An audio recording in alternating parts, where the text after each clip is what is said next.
Could you confront terrorists as part of a SWAT team? Twist with the wind, building bamboo scaffolding. Or fish crabs on a 30-hour shift in the Bering Sea. Get out of there! Get out One slip and you're dead.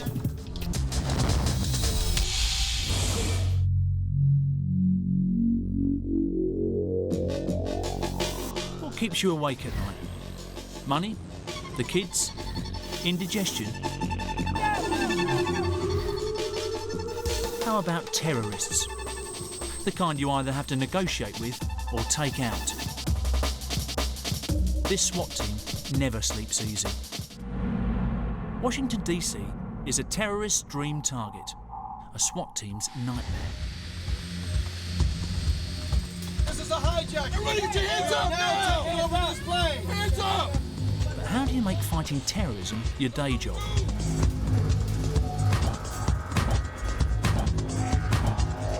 Steve Neely is SWAT team leader. He takes home €50,000 a year. That's if he doesn't cop it on the job. Hey guys, we're going to be going out to Manassas Airport. They have an aircraft that's been hijacked. It's going to be landing here in Manassas. The only information I have is that they believe it's some type of an extreme terrorist group that is taking control of the aircraft. SWAT stands for Special Weapons and Tactics.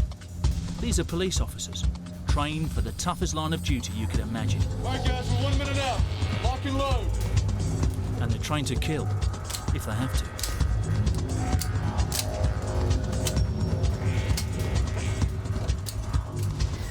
Behind the scenes, the other side of the job, specialists who talk their way out of trouble to save lives on board. Enter negotiator Liz Magyar. We're responding to a call that came in from the tower here at Manassas Airport, and they have a man on board who has a gun. He claims that he's hijacked the airplane. Today, Liz will need all her negotiating skills, learned over the past 13 years on the job. Right now, we're not joking. 3, 2, 1, go. The terrorists refuse to play ball. The SWAT team moves into position. They need a vantage point to take the gunman down if the order is given. Immediately let them know we have compromised authority, and then they will give us the green light. Snipers cover every angle.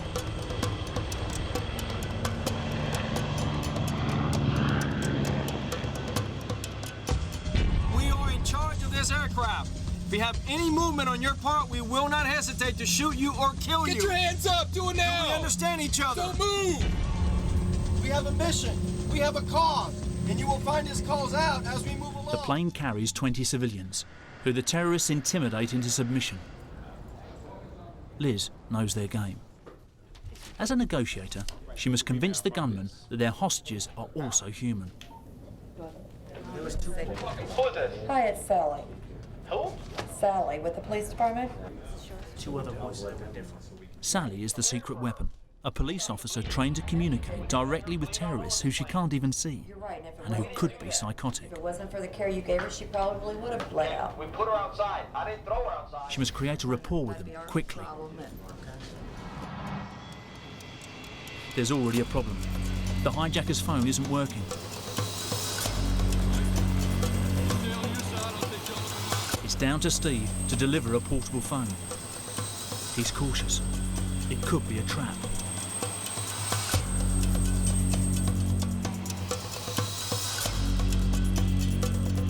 Hello. Hi, this is Sally with the police department again. You still there? Yes, I'm here. I'm listening. Okay, I'm calling to make sure that you're okay. Too late. A hostage has been shot in the confusion. If she dies, it's on your hands. Okay, well, you can just let her go and get medical treatment outside, and you don't have to worry about her. Sally persuades them to free the injured woman. What's up, Pa? Steve's team moves in to rescue the hostage, but the situation is volatile. The hijackers have yet to issue any demands. All right, let's go, let's go.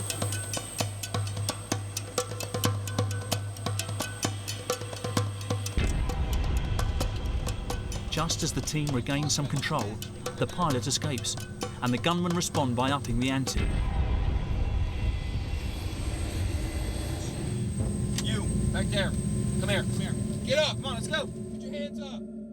Hello? Yes, please help us. I've got a vest with dynamite on, please. You have a vest with dynamite? Yes. Okay.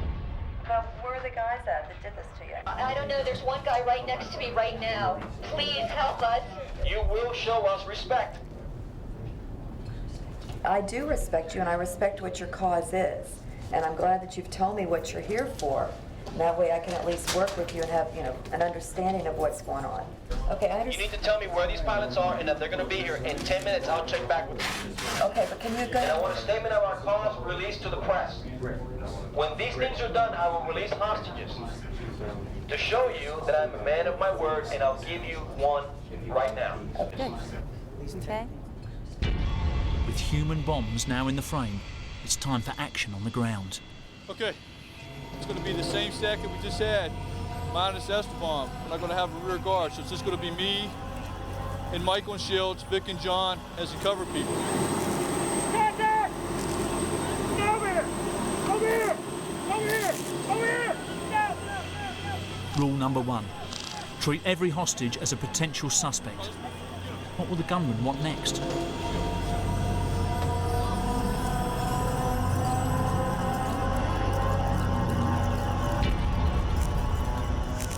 Six hours gone, and Liz needs a new strategy. She appoints a tougher communicator, Zach. I don't think so. A change of voice is sometimes I enough. think, okay, you know how to make it better? You know how to make it better? Okay, I tell you what you do. Listen to me. All right, everybody calm down. You got some more passengers on the plane, correct? What? You have other passengers on the plane, I have correct? more people on the plane. Okay. Right now, everything seems to be moving along perfectly. The goals that we've searched for or tried to reach, you hear in his voice that he's much calmer now. He's still very strong. There's still a situation that could turn on us.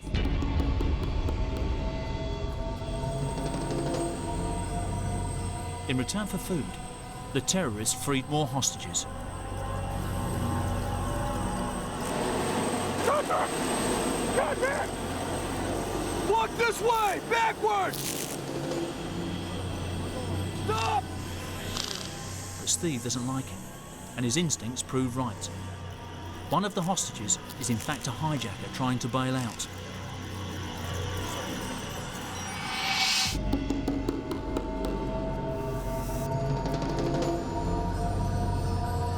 With one gunman still on board, Zach must assume he's committed to the cause. How long has it been since September 11th, 2001? And people still talk about it because those guys, their plan worked. Zach, you there? Yeah, still here, man. You know, this can't go on forever. So, fine. Let's do it. Okay, man. All right, listen to me now. Open the door of the plane, make sure nothing is in your hands. I want you to walk out with your hands in the air and your fingers spread. Surrender or another ruse? This is the end game every member of the unit is primed for. A terrorist packed with explosives. The time for negotiation is over.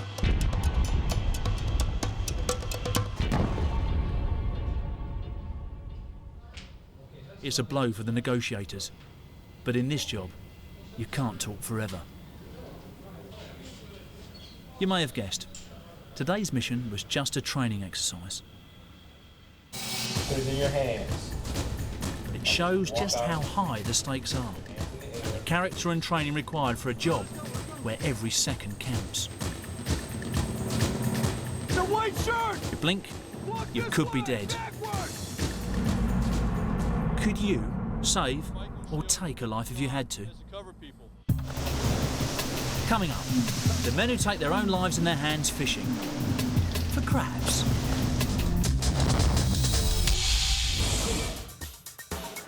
First, are you a skilled climber? Do you have good spatial awareness? And can you stay mentally alert even 300 metres above the ground? If so, you should head to Hong Kong, where the construction industry has just the job.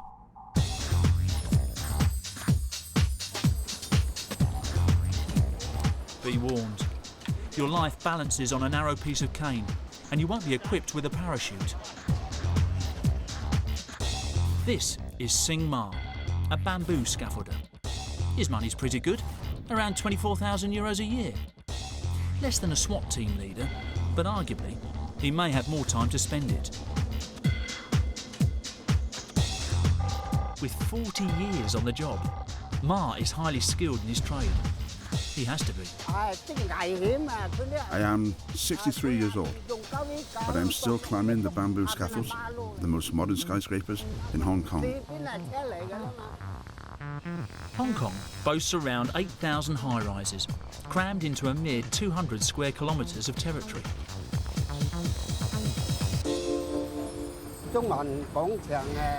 I go up every day.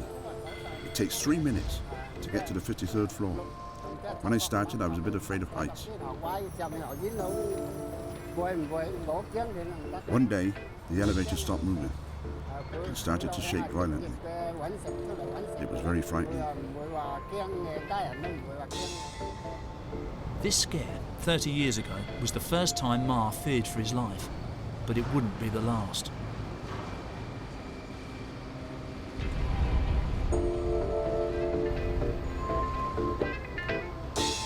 Even on a modern construction site like this, many people would die on the job every year. Elevators and machinery are safer than they used to be. State-of-the-art construction technology can do little for these guys. Scaffolders here need the agility of a mountaineer, the balance of a tightrope walker, and the concentration of a chess player. As one of the most experienced scaffolders, Ma erects up to 20 3-metre square bamboo sections in a day.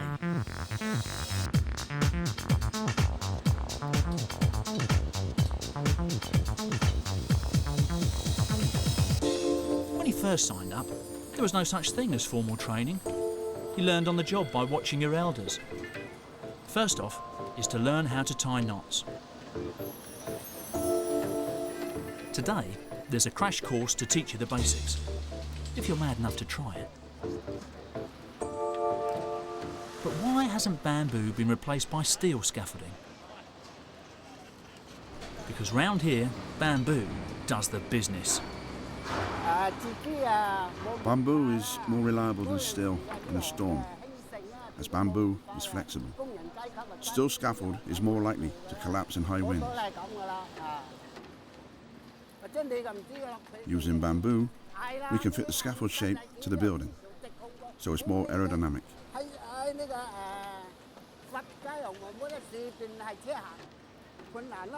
The structure might look a bit rickety, but in fact it is very strong. All blocks can be surrounded by bamboo. The bamboo here comes from plantations 170 kilometres away in the Chinese province of Guangdong. Selecting the best bamboo for safety is up to construction supervisors like Francis So. In the bamboo scaffold in Hong Kong, we normally select the bamboo with a length of roughly about 7 meters long, with the diameter with the head roughly about 40 millimeter, and the tail is roughly about 20 millimeter. Now, we normally erect the scaffold with an overlapping in the tail, where the thickness is not so strong or not so thick. That's something you can't do with steel. Create a pole that's thinner at one end and yet just as strong.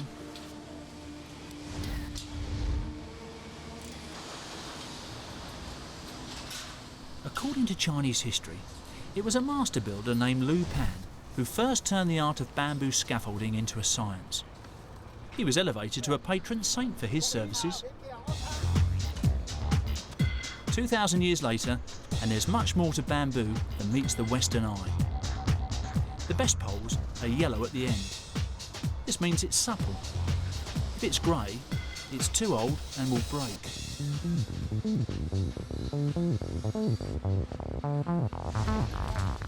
When the heavy rains come, as they do in the Far East, scaffolders might well yearn for steel. Bamboo is very slippery. Factor in frequent gale force winds and you'll understand why men with bamboo under their feet could do with nerves made of steel.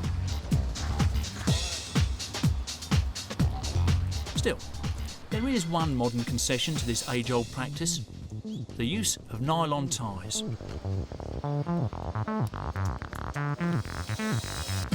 In the past, all they relied on were special belts, believed to ward off evil spirits. The new nylon strips are a much safer bet and can hold 200 kilos before snapping.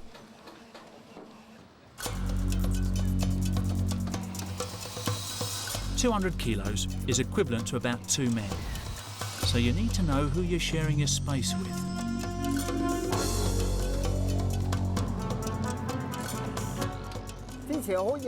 I am never afraid, and I am never nervous. My family knows that I have to go up to earn money. It's as simple as that. Ma and his colleagues make it look easy, and many scaffolders don't even wear harnesses in spite of government regulations. It slows down the job. This is one job that requires unimaginable mental and physical toughness.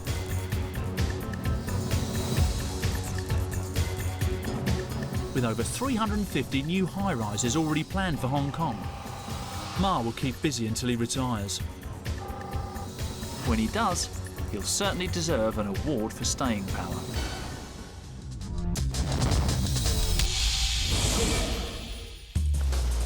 Ever like crabbing as a child? In low tide, you caught them by the bucket load. High tide? Try this. Crab fishing seems hardly synonymous with an extreme job, but it is. Especially when you do battle with the Bering Sea off the coast of Alaska.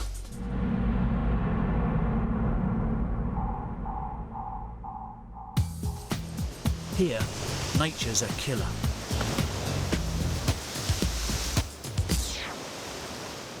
In a good year, crab fisherman Bob Flores can make around €50,000, at considerable risk to himself and his mates.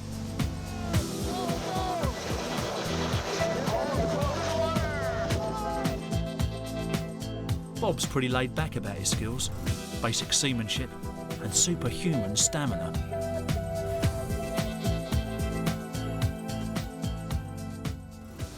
Just like at home, sometimes your house is dirty and sometimes it's clean. Well, sometimes the sea is rough, sometimes it just lays out nice and mellow for you. The next 14 days will be spent on board the 400-ton Trailblazer.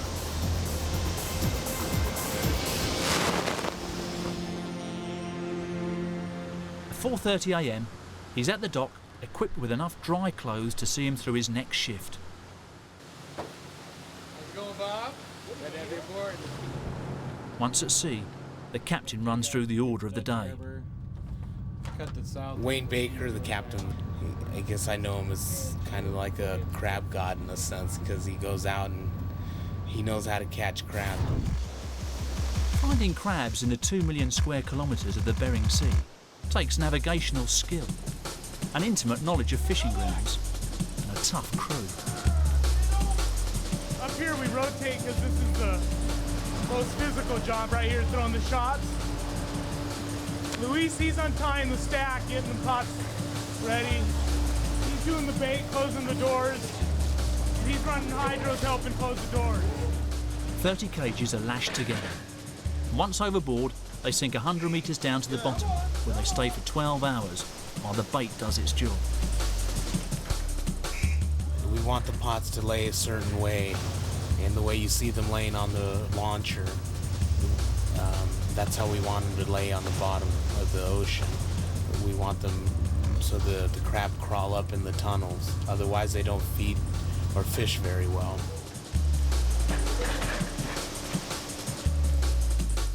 Crab come crawling up here, they drop through that tunnel, they fall down in there and they can't come back out. They crawl up here, both sides, they can't come back out. Until you got enough crab that's level with there, then they can start coming back out. This is just the start of a grueling 30-hour shift, and the men have little time to load up with fuel. Being in tight quarters on the boat, you don't really have a lot of time by yourself or necessarily, you don't have a lot of space to get away from everyone. Anyway, I should go look out the window. We got it later. We get a break. And so for 1 hour, we go inside and we eat. We change our clothes. We use the restroom, whatever. The fishing industry is Alaska's biggest private employer, with revenues of almost €1 billion. The men on this boat earn a percentage split of the catch. Everyone pulls his weight. They know we're making money. They know that we're on some good fishing, and so they know we're going to have to put in a long day, and it's probably going to go into 2 days by the time we get everything shuffled around. And so with that in the back of their mind, you can get, 2 days worth of work out of them, no problem.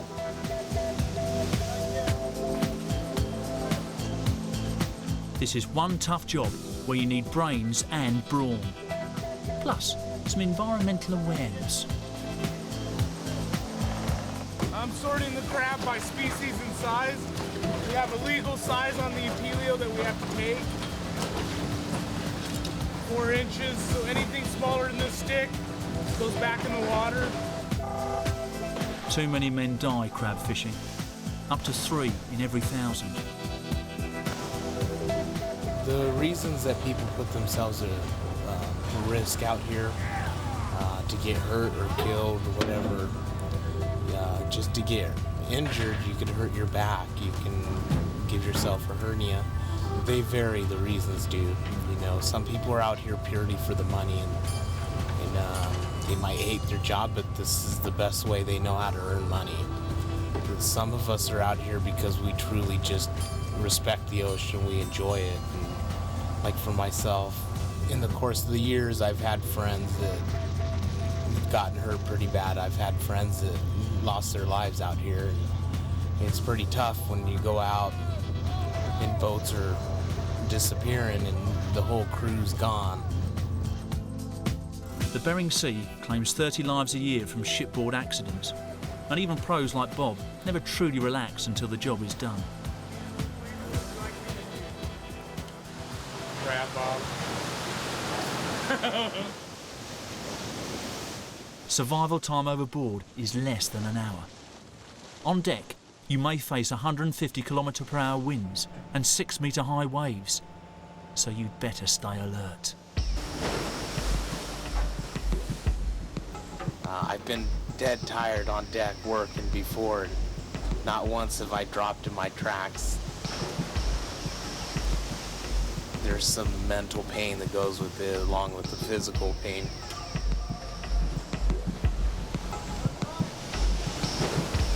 The job's enough to wipe away the smile on the toughest of men, but they do get high on it, somehow. It's my home when I'm out here. And sunsets out here, and you get to see the moon in different ways, bouncing around. At last, the trailblazer returns home. It's not over until every last crab is unloaded. A great catch. Bob can make thousands of euros from his 6% share of the harvest. Hey, where do I sign up? For now, he can only think of sleep. But he'll be back for more in 48 hours.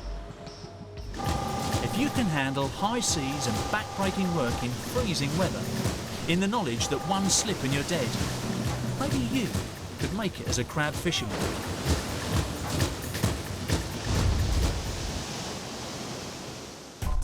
Three grueling jobs. But could you claim to have the split-second reactions of a SWAT team leader? The legs to take on the Bering Sea? Or the sheer guts and fancy footwork for the bamboo catwalk?